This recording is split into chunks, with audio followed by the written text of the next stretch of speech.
Hello everyone, I hope you're doing well. This video is going to be an overview of our syllabus for our English 002 class. The syllabus is very important because it's not only a contract between student and teacher, but it's also a way for students to know and understand the resources that are available to them through the college, as well as the ways in which they can advocate for themselves. So I'm just going to go through page by page. Some things I will spend a little bit more time on than others. And just because I spend more time on one thing than something else does not mean that one thing is more important than that something else. It's just because I personally want to talk about the things that are relevant to our class. I do expect you to read through this syllabus on your own. Because again, I am going to focus on the things that are more specific to our class, because the content that is specific to the college as a whole should be in every single syllabus you have for every single class you take and are taking at GTCC, but I'll still point those things out, like, hey, this is where you can go if you have, if you need some mental health counseling, or this is where you can go if you don't have money for gas, stuff like that. Also, this video is going to either go into more detail about things we have already spoken about, or it's going to provide a vague reference to something that I will talk about in more detail in another video. Okay? So, on this first page here, we just have some basic information about English 002. This course description is from the course catalog. I'm going to just kind of skip over that because I already talked about English 002 in the Introducing English 002 video. So you don't need any textbooks for this class. All the course materials and resources are on Moodle and NROC. In the Navigating Moodle video, I walk you through where those course materials and resources are located, and then with NROC, I have separate videos that walk through NROC's course materials and resources. So next we have supplies. So most of this is just suggested. There are two things you absolutely must have in order to take this class, and that is a computer. So consistent and reliable access to a computer and consistent and reliable internet access. This is an online class. So it is expected, it is implied that if you're taking an online class, that you have consistent and reliable access to a computer and consistent and reliable access to the internet. Maybe you're thinking you're just going to use your phone or use your iPad. Honestly, I think that's going to make it pretty hard for you to do this class, and it's going to make it more difficult than it needs to be. I'm not even sure it's totally possible to complete and pass this class using just a phone or tablet. Perhaps if you have a tablet and like a keyboard, like a Bluetooth keyboard connected to your tablet. But also, NROC is just, it can be finicky, and I can totally see it clashing with your phone or your tablet. So anyway, some suggested materials or supplies would be writing utensils, paper, a flash drive. Flash drives are especially important if you're not using a computer that belongs solely to you. A 3-ring binder or folder. And like I said, reliable access to a computer, reliable access to internet, earbuds / headphones / AirPods or whatever Bluetooth ear listening apparatus that you have. There are a lot. I have a lot of video lessons. MROC uses video lessons, so you may find it useful to have something to stick in your ears so that not everyone around you is going to hear like what you're watching, okay? And also, like, I like using AirPods to help me, it helps me focus. It kind of like creates this insular world. So whether I'm like listening to music or nothing at all, or watching like lectures online, like I find my AirPods to help me like isolate myself and focus. And like I said, it is difficult, if not impossible, to complete coursework on a phone and or tablet. So here I have some contact information. I already went through this in the Meet Your Instructor video, and in the navigating, I also went over it in the navigating Moodle video. So I'm just gonna skip over this.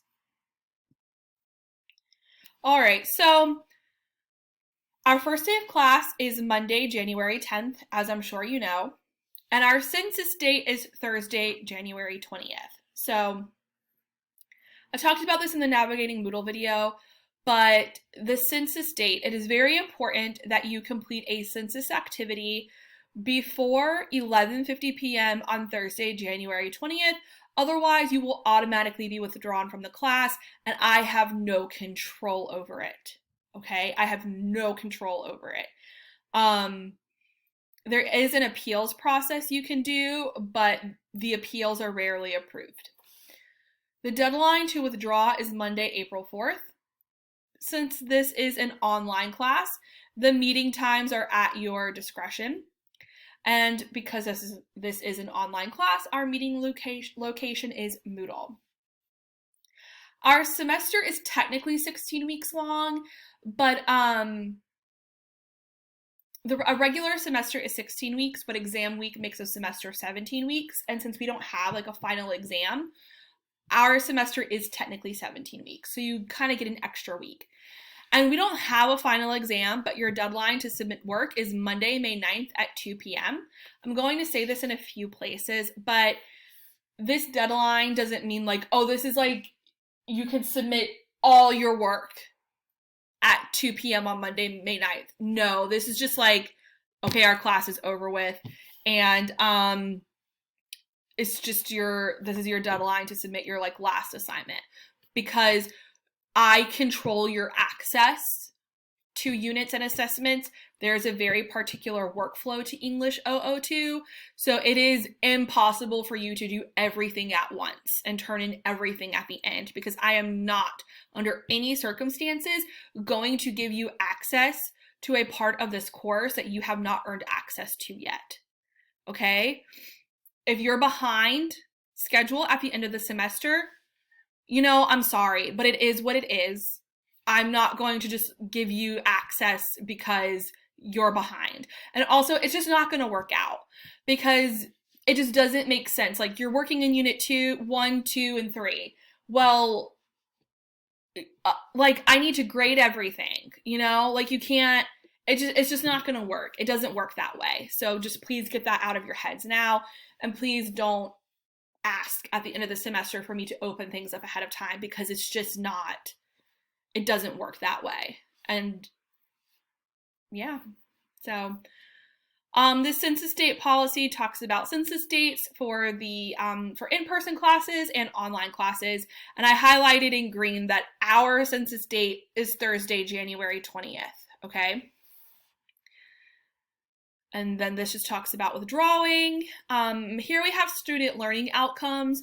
So I'm not going to go over all of this, but basically this is just like your goals as a student. Like, when you leave this class, you should be able to do all of these things. And then we have our grading policy. So I talk about grading in the Introducing English 002 video, but I'm going to talk about it again. So there are 3 grades. There are 3 final grades that you can earn. You can earn a P2, which means you complete units 1 through 10 and the summative test. Earning a P2 means you can take English 111 during your next semester of enrollment. Or you could earn a P1, which means you've completed units 1 through 6. When you earn a P1, that means you can take English 111 and 011 during your next semester of enrollment. Or you can earn an R. And an R is when you don't complete units 1 through 6. Maybe you didn't complete any units. Maybe you completed units 1 through 5. You know, if you complete fewer than this 6 units, then you can't pass, okay? I've had students who passed their Unit 6 final draft essay, but never completed the Unit 6 assessment, and they have to repeat the class because you have to complete every single bit of Unit 6 in order to pass. So that's like what the final grades are. And yes, you have to earn, like on the final draft of a unit essay, you have to earn a minimum of an 80. Or on a unit assessment, you have to earn a minimum of an 80. Those grades are important when it comes to moving to the next unit or to the assessment, but they do not average out to be a final grade, okay? Your final grade is based on how many units and assessments you complete, okay? And I pointed out the location of this in the Navigating Moodle video, but I have a document that explains grading criteria, okay? And then this evaluation of performance and the units of study, this just lays out things that I've just said. And here we have those like college-wide policies and information. So if you have an issue with the quality of instruction, there's information here that you can use to, quote, speak to the manager, or, you know, to advocate for yourself. So it has the information for my boss, the head of the English department, Amanda Fields, as well as the dean of our division, which is Humanities and Social Sciences, Steve Turner. So there's contact information for those folks if you have an issue with the quality of instruction. Whether it's me or another class, like if you have issues with the quality of instruction for another class, you need to look at this section of the syllabus because there will probably be different people for you to get into contact with. But whether you have an issue with me or another teacher, it is recommended that you reach out to that instructor first and then kind of go from there. Either I will direct you to a higher up or you can direct yourself, okay? Here we have an ADA statement. This is just about accessibility. And so this is for folks who have, whether it's like physical or like learning difference, a place where you can go to get accommodations, or see like what sort of resources are available to you. But when it does come to getting accommodations, like you do have to have like official documents.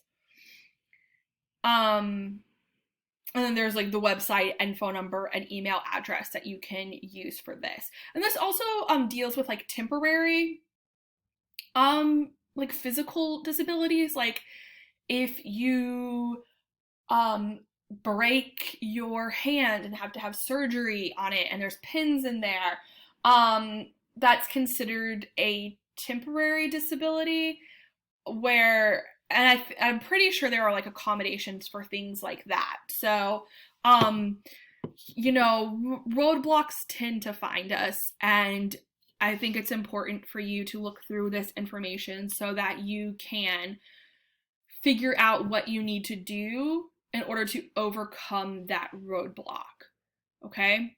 What I don't want you to do is meet a roadblock and then just stop and not do anything. Even if all you do is just like withdraw from a class, that's better than just like, oh, this like really terrible thing happened to me, and now I'm just gonna get an F on my transcript. Like a terrible thing could happen to you. Find a moment to either find someone to talk to or just withdraw. Okay?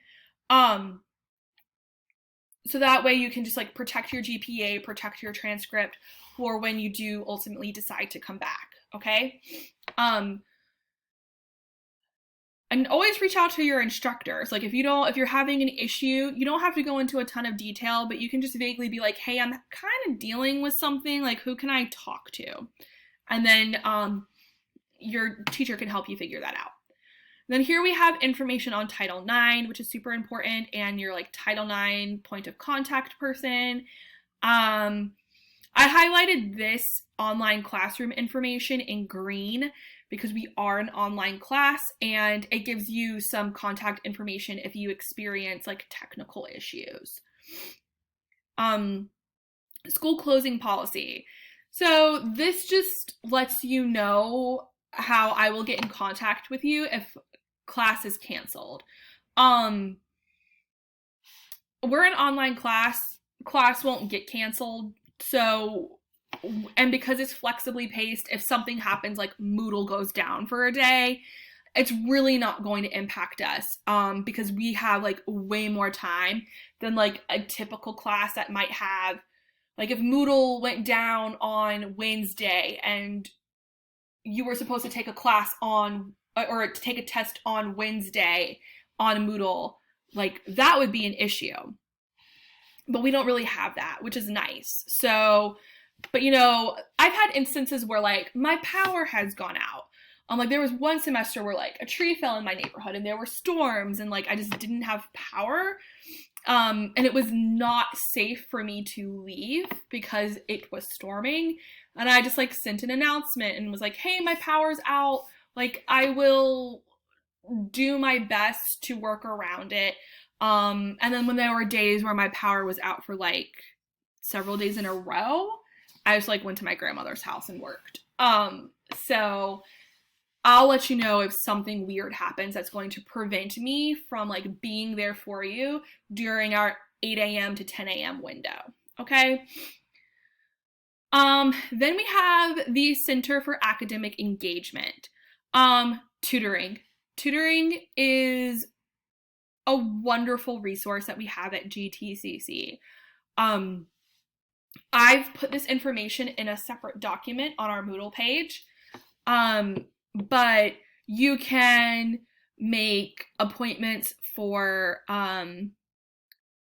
in-person tutoring and for online tutoring. There are particular hours for in-person tutoring, but you have this option of online appointments, and there are even evening online appointments. Now, you know, they may not be able to meet with you at like, maybe the only time you can work is like 1 a.m.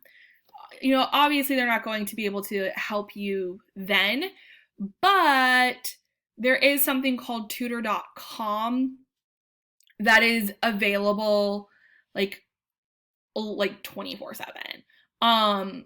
And you have, as like a GTCC student, you have 5 free hours of tutor.com per semester. And it's recommended that you use those when like the local tutoring like this isn't available.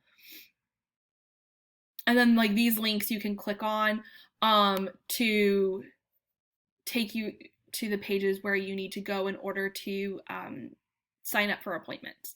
And if you do need to cancel an appointment, make sure you do that at least 2 hours in advance. Please understand that repeated cancellations or late cancellations or just not showing up will result in a loss of appointment scheduling privileges, okay? There is also ELL support on the Jamestown and Greensboro campuses for students who speak English as a non-native language. And there are specific ELL tutors to help. And then again, I already talked about tutor.com. Next, we have Titan Hub. So Titan Hub is located on the Jamestown campus in the Jamestown campus library, which is known as the Learning Resource Center, or the LRC, and it's in room 301. It's a computer lab. It's just a giant computer lab. So that's really awesome if you don't have like if something happens to your computer, or if you don't have consistent access to a computer and or internet, and you can go use the Titan Hub.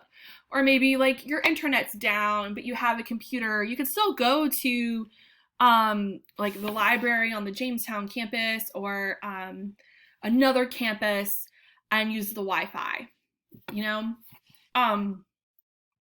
There's also places for you to get like computer tutoring if you're having trouble understanding how to use a computer. There's study areas, and there's printers. Also, I imagine they're still doing this in the tutoring center, but the tutoring center also has computers, and you can just go into your computer, go like use a computer in the tutoring center and just do your work, and then ask questions as you go. So, you know, you don't have to necessarily sit down with someone. I mean, that's how it was pre-pandemic. I imagine it's because things are getting a little bit closer to normal, but not quite, that maybe you can still utilize that option. And then we have Titan Link. So Titan Link is really, really important if you're meeting roadblocks that are hindering your performance in school, such as food insecurity, or if you need financial assistance, or like there's issues with transportation and perhaps you need like a bus pass, or sometimes they have gas cards. At the beginning of the pandemic, when everyone was forced to be online, they were giving away Chromebooks. So just go to the Titan Link webpage.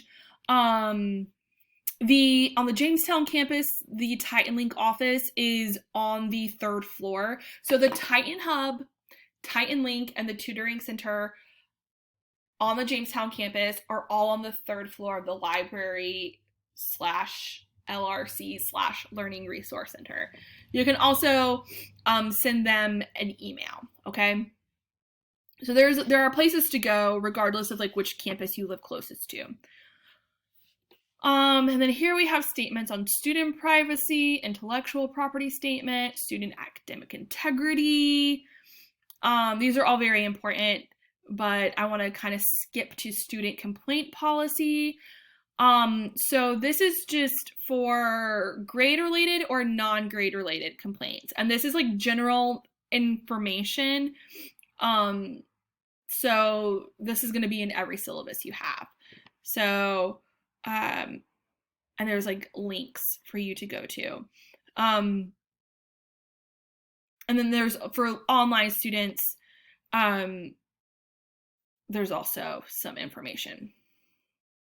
And then we have the student conduct policy.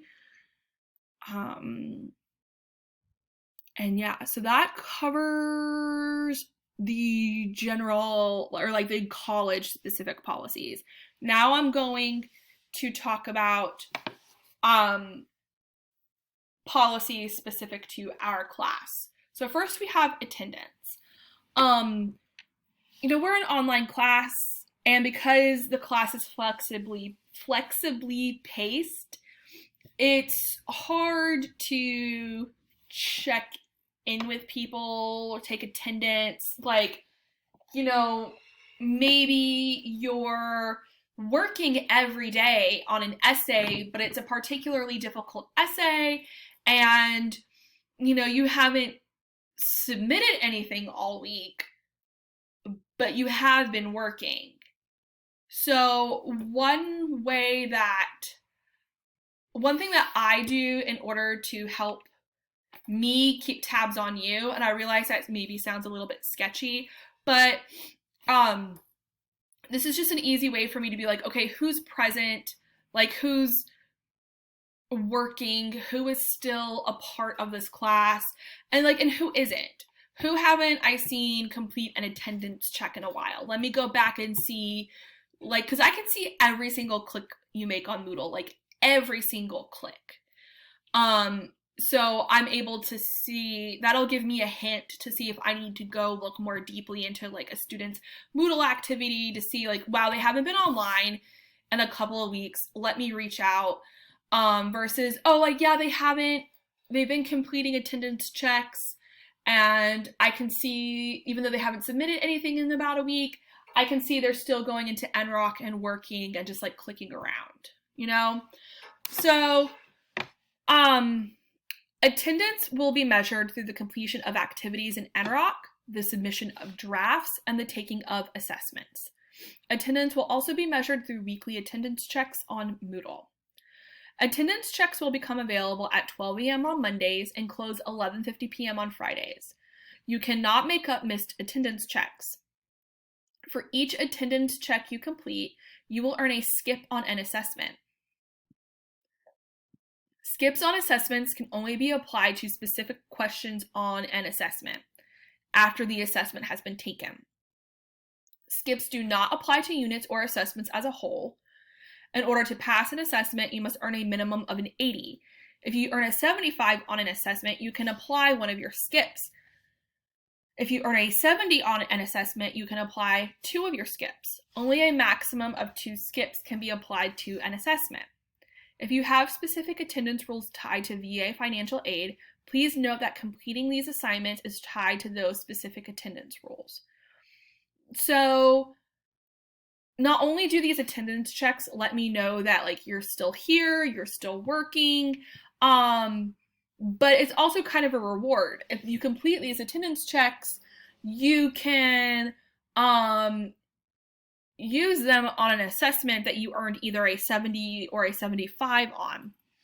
So instead of, especially if you're kind of a little bit close to the deadline, instead of having to take, let's say you don't pass, you earn a 70 on Form A, that would mean you'd have to take Form B for an assessment. But if you have 2 skips, you can just apply them to those 2 missed questions and go on to the next unit. And in terms of the VA financial aid, if you're a veteran, you know the rules. And if you're not participating for 3 weeks, I have to make note of that and let those folks know that you're not attending, which can harm your aid. So, time expectation.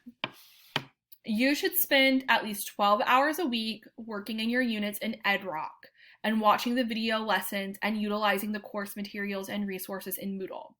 This class is unique as it is flexibly paced. This means there are no deadlines sprinkled throughout the semester. Your goal is to be as efficient as possible so that you can complete either 6 units to earn a P1 or 10 units to earn a P2 by the end of the semester.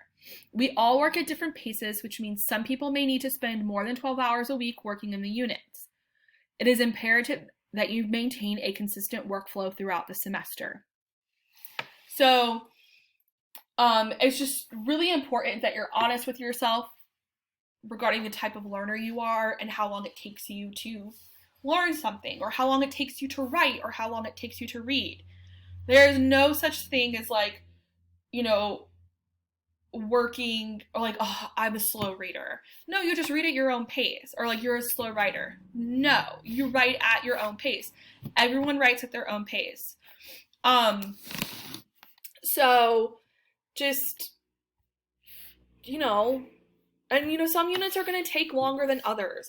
Unit 1, some people can complete that in a few days. Unit 6, it takes those same people a few weeks.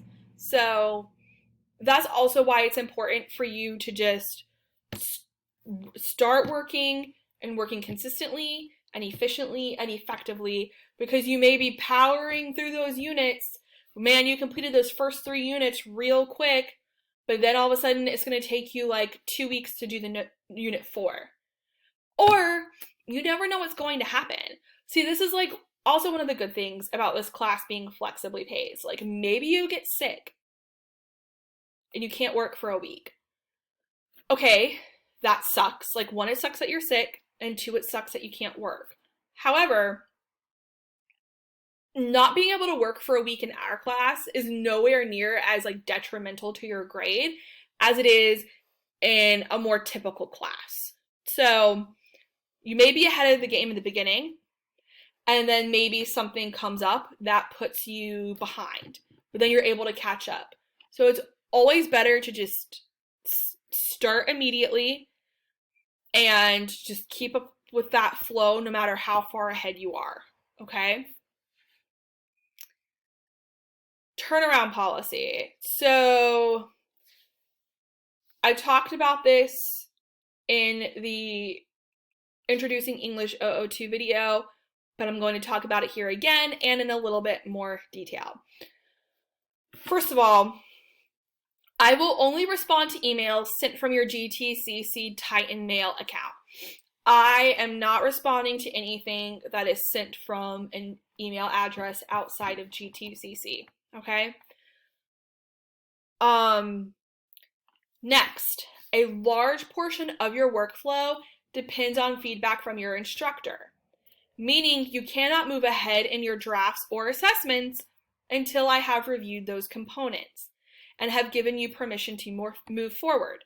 Under no circumstances will I open a unit or an assessment ahead of time. I don't care if it's the end of the semester and you're behind and you're like, please, please, no. It doesn't, like, I already said this in the Introducing English 002 video, but it doesn't actually do anything. It doesn't actually put you ahead, okay? It just doesn't. So, you submit the first draft of your essay. So you submit a first draft of one of your unit essays. You review, you give yourself feedback, you watch a workshopping video in NROC, and you start making edits. But you can't actually submit your second draft until I have given you my feedback on it, and you have implemented my feedback as well. So it's important to take that into consideration as you schedule the way you want to work in this class, okay? I will be available to review drafts and assessments and answer emails fairly immediately, Monday through Friday from 8 a.m. to 10 a.m. If you submit drafts, assessments, or questions outside of this time frame, then you will not get a response until 8 a.m. the following day. If you submit drafts, assessments, or questions over the weekend, Saturday and Sunday, then you will not get a response until 8 a.m. on Monday. If you submit drafts, assessments, or questions over a holiday, then you will not get a response until 8 a.m. on the day classes resume. To be clear, you can submit drafts and assessments and send emails outside of the aforementioned time frame. I just cannot guarantee a fairly immediate response outside of the aforementioned time frame. Please understand that I am working with multiple students and teaching multiple classes, and that it takes me time to write feedbacks and emails. So fairly immediately does not mean I will respond in a couple of minutes. Please be patient and understanding when waiting for feedback. When my schedule allows, I do try to respond to feedback outside of the aforementioned 8 a.m. to 10 a.m. time frame. But please understand that you are only guaranteed an immediate response during the aforementioned time frame. So say you submit something at 10:30 a.m. Well, more than likely, I will try, if my schedule allows me to respond to that and give you feedback as soon as I can. But do not expect a response until 8 a.m. the next day, okay? Unless it's a weekend or a holiday. So if you submit something at like 4 p.m. on Friday, you're not going to hear from me until Monday, okay? But here's the thing. Unless it is a weekend or a holiday, please reach out to me if it has been more than 24 hours since you submitted your draft, assessment, and or question. So if you submit something to me, say at 10:30 a.m. on a Monday, and you haven't heard from me by 10:30 a.m. on Tuesday, then you need to email me, because I either didn't get it and something happened, or I'm dead, because like there's no way that's gonna happen, okay? But if you submit something between 8 a.m. and 10 a.m., you'll hear from me in that time frame, okay? But if it's after 10 a.m., do not expect to hear from me until 10 a.m. the next day, okay? I really do try. I really, really do try to get back to you outside of that 8 a.m. to 10 a.m. time frame. But I mentioned this in another video. I'm teaching more in-person classes now. So that's eating up some portions of my day where I'm not able to respond as quickly as I used to. But honestly, you're guaranteed more of my time than my in-person classes are. Like my in-person classes, I'm meeting Monday, Wednesday, Friday for 2 hours. And I'm not guaranteeing them any feedback unless we are physically in class. And you're getting me Monday, Wednesday, Friday, or Monday through Friday. So Monday, Tuesday, Wednesday, Thursday, Friday. So you're getting more of me. I mean, so yeah, like don't worry. I don't want anyone to worry about my response time hindering their progress in the class, because it won't. In no way will my response time hinder your progress. So yeah. And this is also very important. It is important that you email me to let me know when you have submitted either a draft or an assessment. Without your notification, I have no way of knowing whether or not you submitted a draft or an assessment. And let me know as soon as you do it. Don't wait 5 minutes. Don't wait an hour. Email me as soon as you submit a draft or an assessment. If you would like to meet with me, appointments must be scheduled at least 48 hours in advance. So, because I like last semester, I got a lot of email, someone would email me at 8 a.m. and they'd say, can we meet this morning? And I'm like, well, it is this morning. And no, you can't. Like I said in this syllabus, I have other students, I have other classes, I have other work to grade, other classes to give feedback to.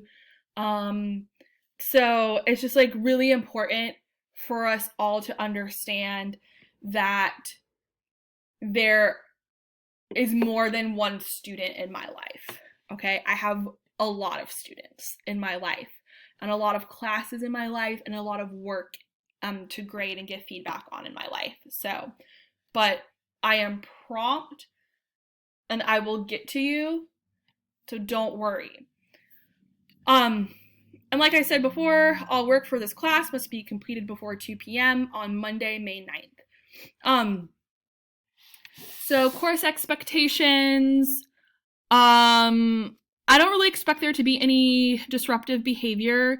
Just remember that this is a professional environment, so your discussion posts, your emails need to be respectful and professional. Otherwise, acting in any other way could result in your suspension from the class. So plagiarism. Your intentions and not knowing any better or accidentally submitting the wrong draft do not excuse any level of plagiarism. If it did not come from your own brain, it is plagiarism. There is no reason for you to look at any website online when you're writing your essays in this class. Everything you need is right here in front of you. Like in NROC and in Moodle.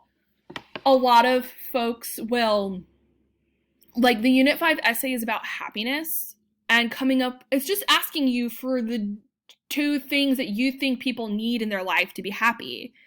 And so a lot of people will look up things about happiness on the internet. No, this essay is literally asking for your opinion. So there's no reason to search for things online. And also this class has been around for a while, and people tend to plagiarize the same things. So don't do it. And you may not think something is plagiarism, but if I tell you it's plagiarism, you need to accept that, okay? English 002 is a chance for you to learn and grow. This plagiarism policy here is, if your plagiarism in English 002 gets excessive, we will take some steps that will impact your grade and your transcript. But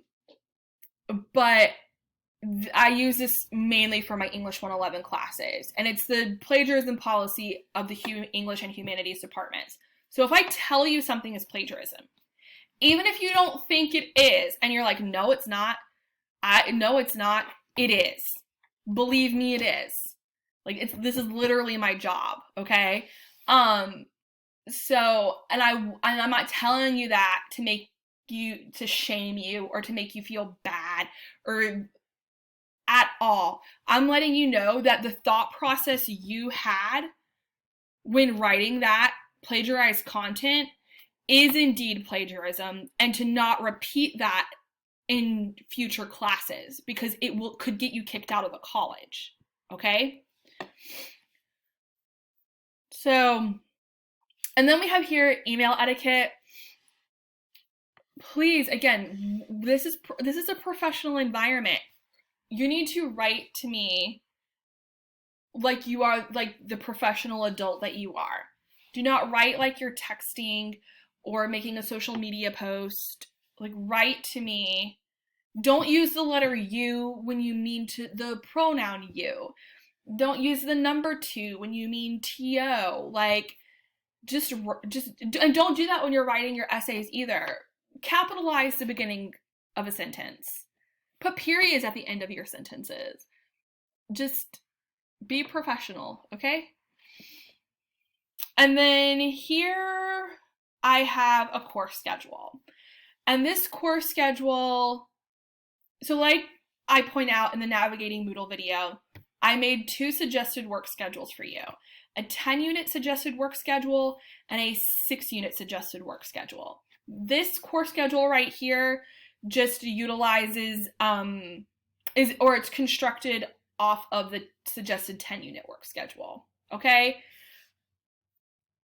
So that covers it for the syllabus video. I realize this is a very long video, but the syllabus is so important. Like I said, it's a contract between student and teacher and student. I'm making promises to you here, and I'm asking you to make the promises stated in this syllabus. And by being an active member of this class, you are implicitly agreeing that you abide by this syllabus, okay?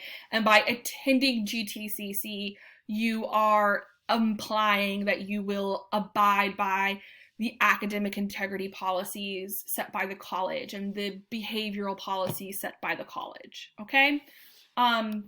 If you have any questions, don't hesitate to reach out.